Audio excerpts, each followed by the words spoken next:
వైఎస్ఆర్ కాంగ్రెస్ పార్టీలో క్రియాశీలక పదవిని వీరు పొందినారు. వైఎస్ జగన్మోహన్ రెడ్డి ఆశీస్సులతో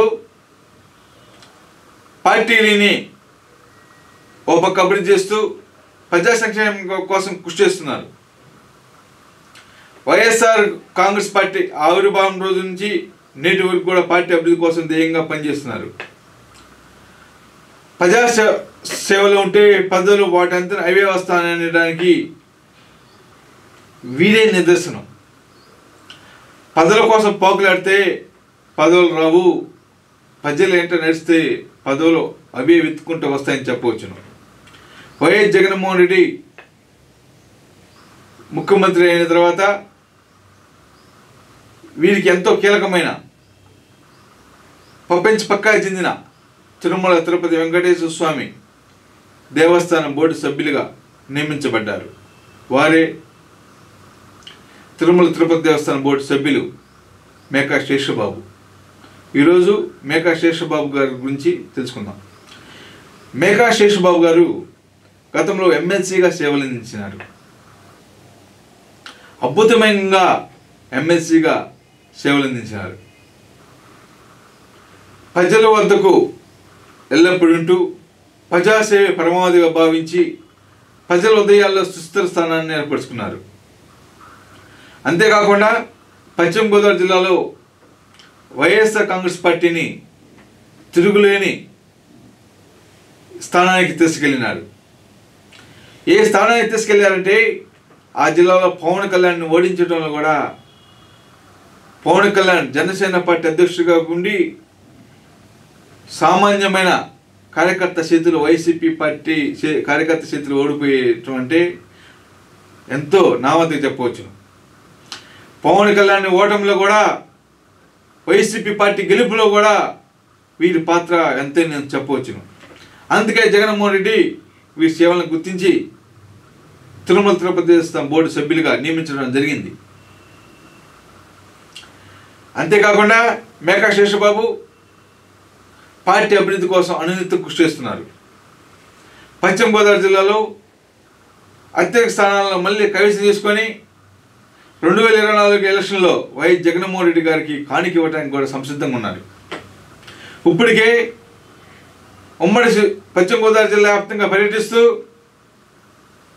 వైఎస్ఆర్ కాంగ్రెస్ పార్టీ అధికారులు రావాల్సిన ఆవశ్యకతను, జగన్మోహన్ రెడ్డి మరలా సీఎం కావాల్సిన ఆవశ్యకతను ప్రజలకు వివరించడంలో వీరి పాత్ర క్రియాశీలకమని చెప్పవచ్చును. పదవుల కోసం కాకుండా ప్రజా సేవ కోసం ఉంటే పదవులు వాటంతా అవే వస్తాయని కూడా అంటున్నారు. చంద్రబాబు నాయుడు లాంటి దుర్మార్గుల మాటలు నమ్మొద్దని, పవన్ కళ్యాణ్ లాంటి ప్యాకేజీ పవన్ కళ్యాణ్ మాటలు నమ్మొద్దని కూడా ప్రజలను అవేర్నెస్ తీసుకొస్తున్నారు. చంద్రబాబు నాయుడు పవన్ కళ్యాణ్ ఇద్దరు కూడా కుట్ర రాజకీయాలకు పొందినారని, గతంలో వాళ్ళిద్దరు కలిసి పోటీ చేసి 2014 ఎన్నికల్లో అధికారం వచ్చిన తర్వాత అనేక డ్రామాలు ఆడారని, రాజధాని పేరుతో అమరావతిలోని పవన్ కళ్యాణ్కి కొన్ని వేల భూములు, చంద్రబాబు నాయుడుకు చంద్రబాబు బినామీ కంపెనీలకు చంద్రబాబు సంబంధించిన వ్యక్తులకు కొన్ని వేల ఎకరాలు పంచుకున్నారు తప్ప అక్కడ రాజధాని నిర్మించింది ఏమి లేదని, అందుకే అక్కడ రాజధాని ప్రజలు ఓడగొట్టడం జరిగింది. మరలా కూడా చంద్రబాబు నాయుడు ప్యాకేజ్ పవన్ కళ్యాణ్ కూడా ఇద్దరు కూడా ప్రజల వద్దకు రావడం జరుగుతుందని, మేము పొత్తు పెట్టుకున్నాము, ఆంధ్రప్రదేశ్ రక్షించడం కోసం జగన్మోహన్ రెడ్డిని ఓడించాలనే ఉద్దేశంతో సేవ్ ఆంధ్రప్రదేశ్ ఫైట్ జగన్ అని ఒక నిదానంతో రావడం జరుగుతుంది. కానీ వీటన్నిటిని కూడా నమ్మొద్దని కూడా మేకా శేష్ కుమార్ పశ్చిమ గోదావరి జిల్లా ప్రజానీకానికి కూడా పిలుపునిస్తున్నారు. పదవుల్లో శాశ్వతం కాదని, ప్రజాసేవ శాశ్వతమని కూడా జగన్మోహన్ రెడ్డి నిరూపిస్తున్నారని కూడా మేకా శేషబాబు అంటున్నారు. జగన్మోహన్ రెడ్డి సీఎం అయినాక అన్ని ప్రాంతాలు అభివృద్ధి చెందాలనే ఉద్దేశంతో 3 రాజధానులకు శ్రీకారం చుట్టడం జరిగింది. అమరావతి రాజధానిగా శాసనసభ రాజధాని నిర్మించి, విశాఖపట్నాన్ని ఎగ్జిక్యూటివ్ పరిపాలన రాజధానిగా నియమించి, కర్నూలులో న్యాయ రాజధానిగా జ్యుడిషియల్ రాజధాని నియమించడం జరిగింది. అంటే 3 ప్రాంతాలు అభివృద్ధి చెందడం జరిగింది. అక్కడ అన్ని పెట్టుబడులు కూడా 3 ప్రాంతాలు సమానంగా అభివృద్ధి చేయడం వల్ల రాబోయే రోజుల్లో ప్రాంతీయ అసమానత కానీ అభివృద్ధి చెందలేని భావన కూడా లేకుండా ఉండడానికి జరుగుతుంది. కానీ చంద్రబాబు నాయుడు ఒకే ప్రాంతంలో 1,00,000 కోట్లు పెట్టుబడి పెట్టడం, 3 లక్షల కోట్లు మళ్ళీ తీసుకొస్తానని పెట్టడం చేయడం వలన మళ్ళీ పెడితే భవిష్యత్తులో ప్రాంతీయ అసమానతలు వచ్చే అవకాశం ఉంది, మళ్ళీ ఒక ఉద్యమాలు వచ్చే అవకాశం ఉంది. అలాంటి ఉద్దేశం రాకూడని ఉద్దేశంతో ముందు చూపుతో జగన్మోహన్ రెడ్డి 3 రాజధానులకు శ్రీకారం చుట్టాడు తప్ప మరొకటి కారణం కాదని కూడా చెప్పవచ్చును. కానీ జగన్మోహన్ రెడ్డి చేస్తున్న అనేక సంక్షేమ కార్యక్రమాలు కానీ పేద ప్రజలకు చేరుతున్నవి.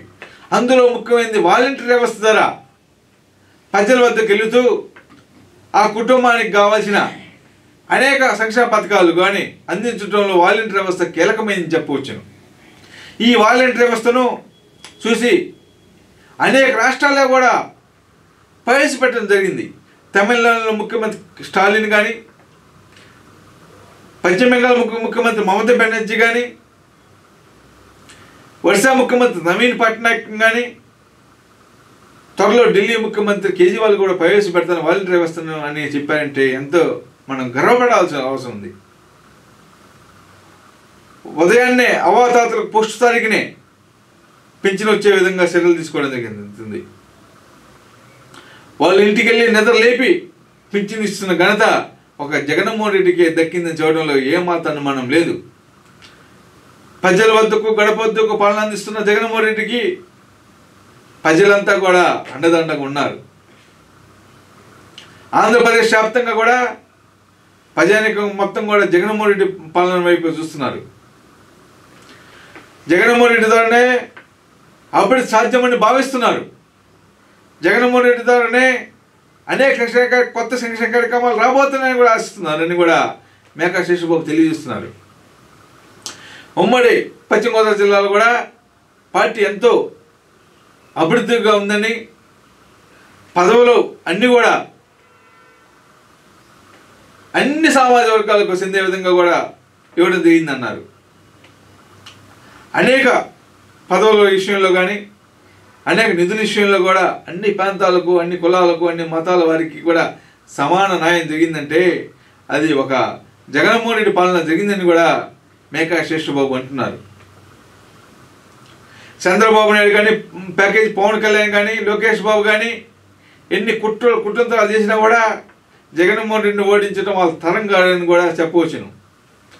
నియోజకవర్గాల అభివృద్ధిలో కొంతమంది ఎమ్మెల్యేలు మార్చవచ్చును, వాళ్ళ సర్వే రిపోర్టులు బాగోలేదు, కొంతమంది ఎమ్మెల్యేలు మార్చవచ్చును.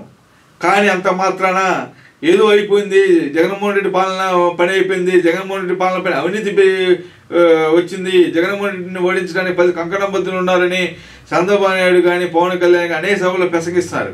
ఆ మాటలన్నీ కూడా 10 నమ్మట్లేదు.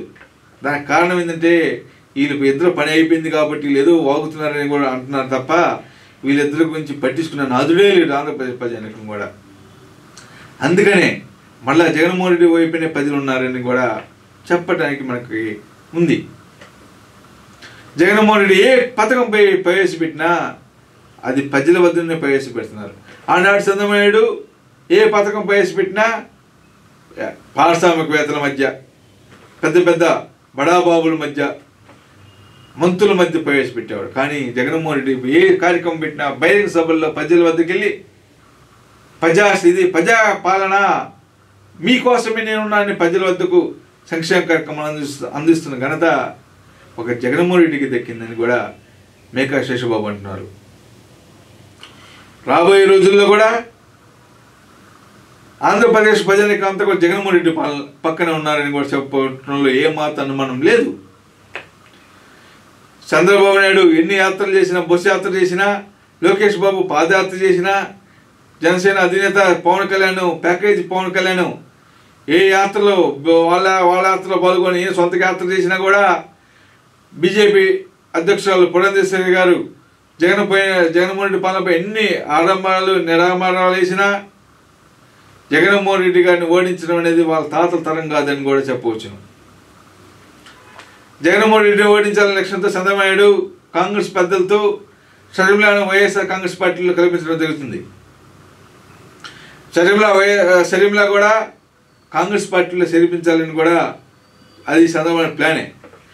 దానికి కారణము వైఎస్ఆర్ కాంగ్రెస్ పార్టీ ఓట్లు చీలుతాయని, అందువల్ల జగన్మోహన్ రెడ్డి ఓడిపోతారని కూడా వాళ్ళ బెమ. షర్మిలకు కాంగ్రెస్ పార్టీలో చేరినా కూడా, ఆమె పిసిసి అధ్యక్షురాలకు బాధ్యత స్వీకరించినా కూడా జగన్మోహన్ రెడ్డికి ఎలాంటి ఇబ్బంది లేదని కూడా మేకా శేషబాబు ఘంటాపథంగా చెబుతున్నారు. షర్మిలకు తెలంగాణ ప్రజల్లో ఏమాత్రం ఆదరణ చూపించారు.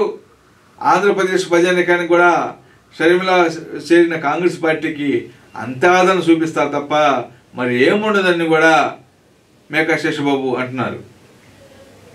షర్మిల కానీ, చంద్రబాబు నాయుడు కానీ, పవన్ కళ్యాణ్ కానీ, లోకేష్ బాబు కానీ వీళ్ళందరూ కలిసి వచ్చినా కూడా జగన్మోహన్ రెడ్డి గారిని ఏమి చేయలేరని కూడా చెప్పవచ్చును. దానికి కారణము ప్రజలంతా కూడా జగన్ పైన ఉన్న ప్రేమ, జగన్మోహన్ రెడ్డి పెట్టిన పథకాలపైన అభిమానం తప్ప మరొకటి కాదని చెప్పవచ్చును. జగన్మోహన్ రెడ్డి పాలనలో అన్ని వర్గాల అభివృద్ధి జరిగింది, అన్ని ప్రాంతాల అభివృద్ధి చేయడం జరిగింది. అతని హయాంలోనే కొత్త కొత్త కంపెనీలు రావడం జరిగింది. అతని హయాంలోనే 3 రాజధానుల నిర్మాణం జరిగింది. అతని హయాంలోనే అనేక సంక్షేమ కార్యక్రమాలు చేయడం జరిగింది.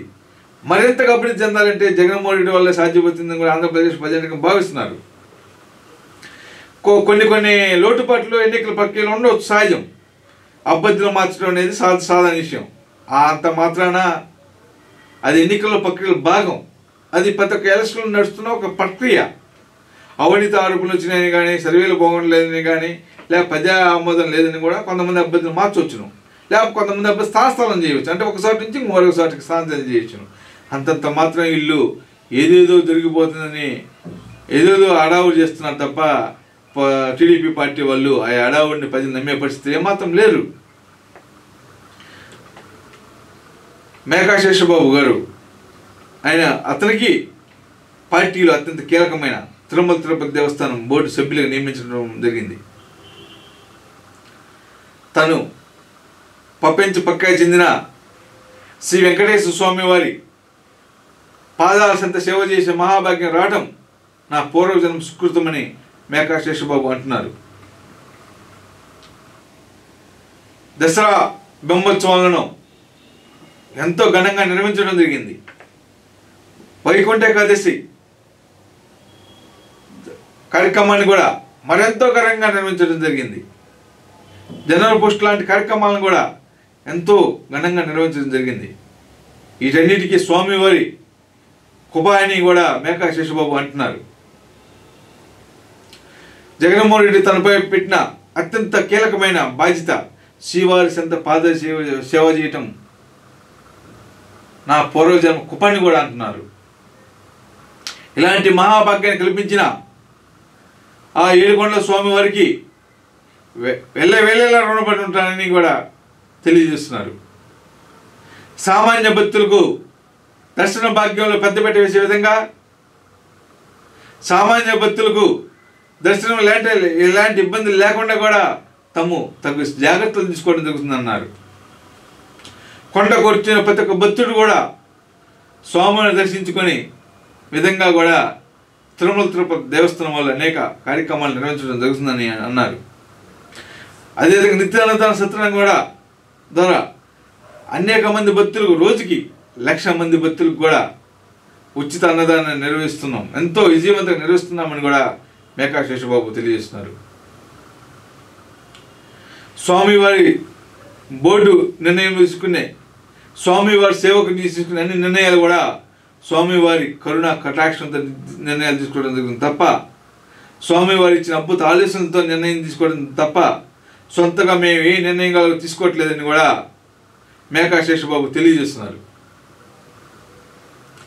స్వామివారి ఆజ్ఞ ప్రకారం ముఖ్యమంత్రి వైఎస్ జగన్మోహన్ రెడ్డి ఆశీస్సులతో తిరుమల దేవస్థానం బోర్డు సభ్యులుగా తాను నియమితం కావడం జరిగిందని కూడా మేకా శేషబాబు ఎంతో భక్తిపూర్వకంగా తెలియజేస్తున్నారు.